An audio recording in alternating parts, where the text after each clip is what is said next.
Hello বন্ধুরা, রং এক্সপ্লোরে সবাইকে স্বাগত। আমরা 31 ডিসেম্বরে প্রত্যেকটা ডিসেম্বরে মাসে একটা করে ট্যুর করে থাকি, কিন্তু এবারের ট্যুরটা 31 ডিসেম্বর না হয়ে 6 জানুয়ারি করেছি। তো আমরা যাচ্ছি ইস্ট সিকিম, মানে সিল্ক রুট, বরফের উদ্দেশ্যে। তো এখন আমরা কৃষ্ণগড়ে পান্থতীর্থ হোটেলে দাঁড়িয়ে আছি শ্যামলী বাসের জন্য। এই হচ্ছে পান্থতীর্থ হোটেল। বাস আসলে শ্যামলী বাসটা কেমন সেটাও দেখাবো।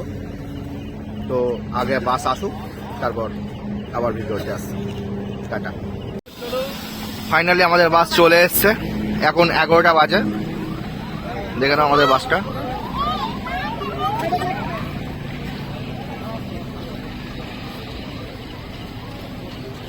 ভিতরেও দেখাবো আমি, আসো।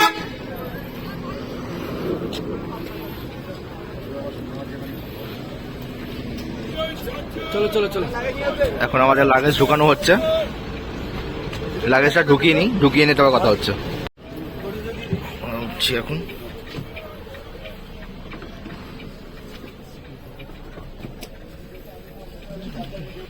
এই যে সিট,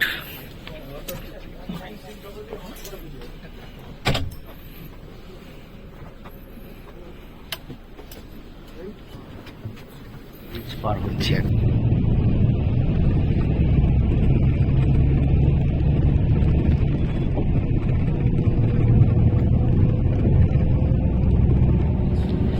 মর্নিং গাইজ, এখন আমরা আছি ডালখোলায়। প্রচন্ড কুয়াশা, দেখো এখন দেখাচ্ছি একবার কুয়াশাগুলো দেখো। পাশের জনকেও দেখা যাচ্ছে না, এতটাই কুয়াশা।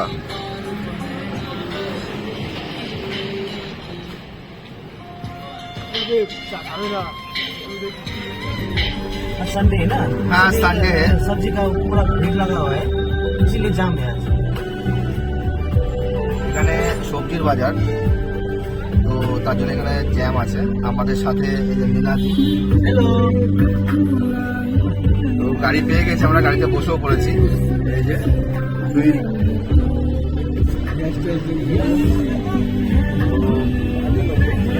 চলো বেশি বকবক করবো না, রাস্তার উপভোগ দেবো।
শুধু ভিউটা দেখো, ভিউটা। এটার নাম বলে স্মৃতিজোড়া। নিচ দিয়ে তিস্তা নদী বয়ে গেছে, যে তিস্তা নদীর অপরূপ সৌন্দর্য দেখাচ্ছে এখন, কিন্তু এর ভয়াবহ রূপও আমরা কিছুদিন আগেও দেখেছি, অনেক ইউটিউব ভিডিওর মাধ্যমেও আমরা দেখতে পেয়েছি। কিন্তু এখন দেখো পুরো শান্ত। ও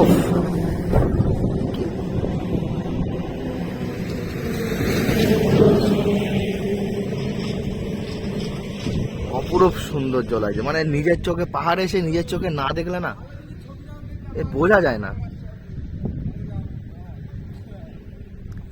অন্তপক্ষে যারা পাহাড়ে আসনি তারা অন্তপক্ষে একবার পাহাড়ে এসে দেখো, যে পাহাড়ের প্রকৃতির যে কি সৌন্দর্য রূপ সেটা দেখতে পারবেন। ঘটনা হয়েছিল তখন এই পুরো পাখিগুলো এখনো পর্যন্ত দেখা যাচ্ছে। এইদিকে দার্জিলিং চলে গেল, ডান দিকে দার্জিলিং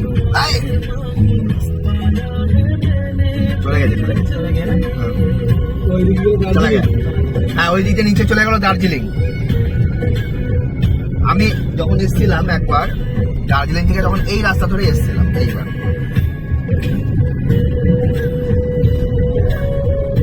Example 26 kilometers something. हाँ 32 हाँ होता ही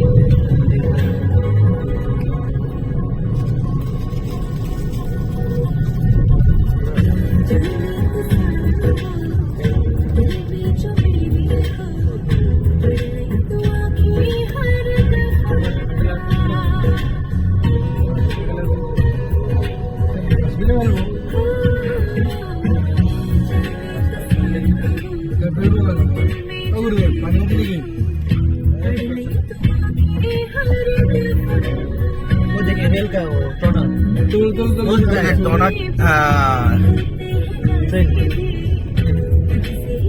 এই রাস্তায় ট্রেন যাবে টোটাল। এখন মোটামুটি 1-2 বছরের মধ্যে সিকিমে ট্রেন চলাচল শুরু হয়ে যাবে। বল রোদ আছে মনে হয় না সমস্যা হবে। সুন্দর ওয়েদার।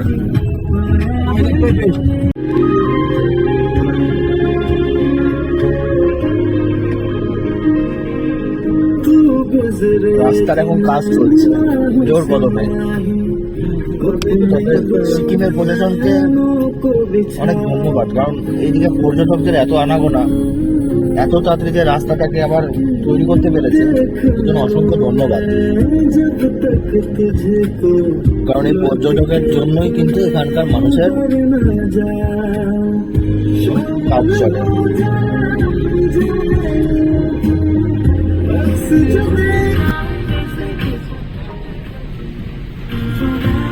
বাদিকে গ্যাংটকে ধুয়ে আমরা চলে আসলাম ঋষিখোলার দিকে। সামনে একটা গেট দেখা যাচ্ছে, ওয়েলকাম টু সিকিম। এখান থেকে সিকিম স্টার্ট হয়ে গেল, তাই তো দাদা? সিকিম यहाँ से स्टार्ट हो गया जी सिक्किम बाय बाय वेस्ट बंगाल।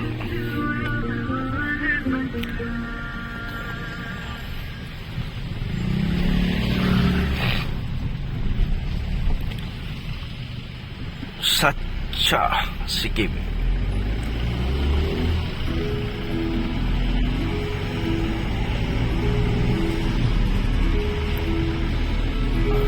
यहाँ पे एक बोर्ड है,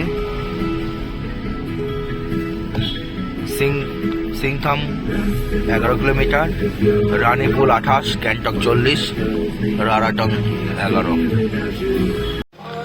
তো গাইস আমরা ঋষিখোলা হোমস্টেতে চলে এসেছি। এখন আমরা এই যে নামছি, শুধু ভিউটা দেখো, শুধু ভিউটা দেখো। ওফ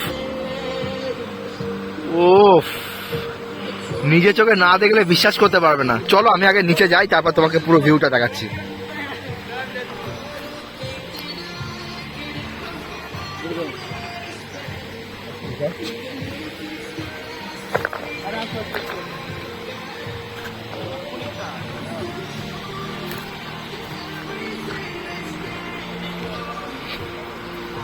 উফ,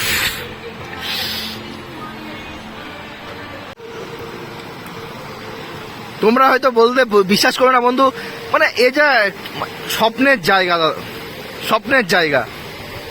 মানুষ এখানে আসলে এক সপ্তাহ কিভাবে যে কাটিয়ে দেবে।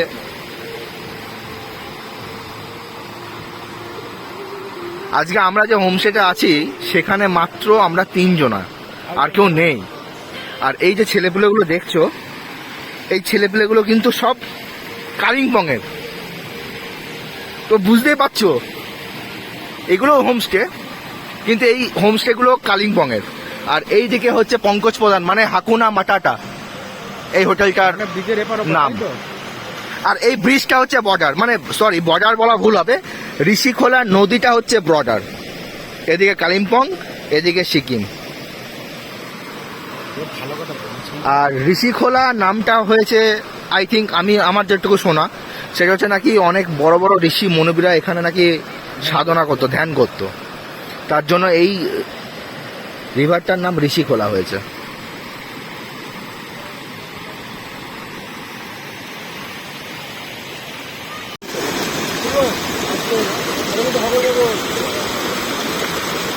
কেমন স্রোত সেটা একবার দেখে নাও,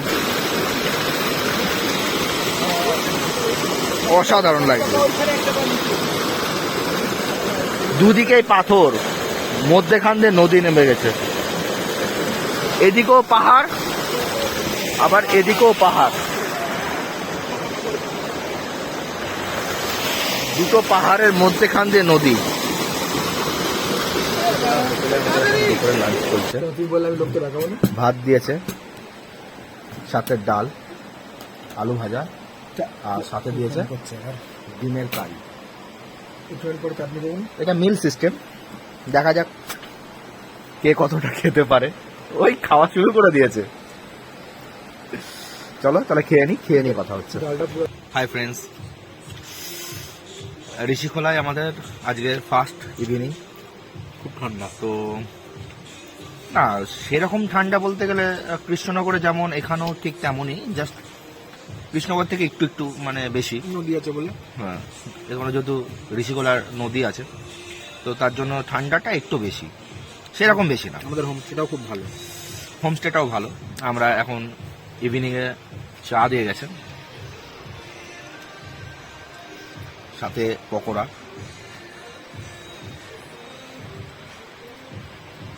অর্ধেক খাওয়া হয়ে গেছে তো ভালো, পকোড়াটা টেস্টও ভালো, আর এখানকার চা তো অবভিয়াসলি ভালো হবেই। তো চলো আজকে আর ভিডিও করব না, শুধু রাতে যখন বনফায়ার করব সেই ভিডিওটা আমি তোমাদেরকে দেখাবো, যে বনফায়ার করতে কত লাগে আর কিভাবে ওরা করে দেয়। আমরা এখন ঠিক আছে ঋষি নদীর ধারে বনফায়ার করছি। তো এখানে আসলে তোমরা বনফায়ার করতেই পারো, এরাই সব ব্যবস্থা, এখান থেকে ওরা ব্যবস্থা করে দেবে। তো যারা বলে যে বনফায়ার করতে অনেক খরচ, এ খরচ তা খরচ, কিন্তু আমি বলবো একদমই না। এরা 1 কিলো চিকেন দিয়ে এবং বনফায়ার দিয়ে টোটাল সব কিছু দিয়ে ওরা 1200 টাকা বলছে। তো আই থিঙ্ক আমার মনে হয় এই রকম পরিবেশে রিজনেবল 1200 টাকা। তো আমাদের শুরু হয়ে গেছে বনফায়ার, চিকেনটা আসছে, দেখে নাও। ওফ, এইরকম ওয়েদারে আগুনের তাপ গায়ে লাগবে, দারুণ দারুণ।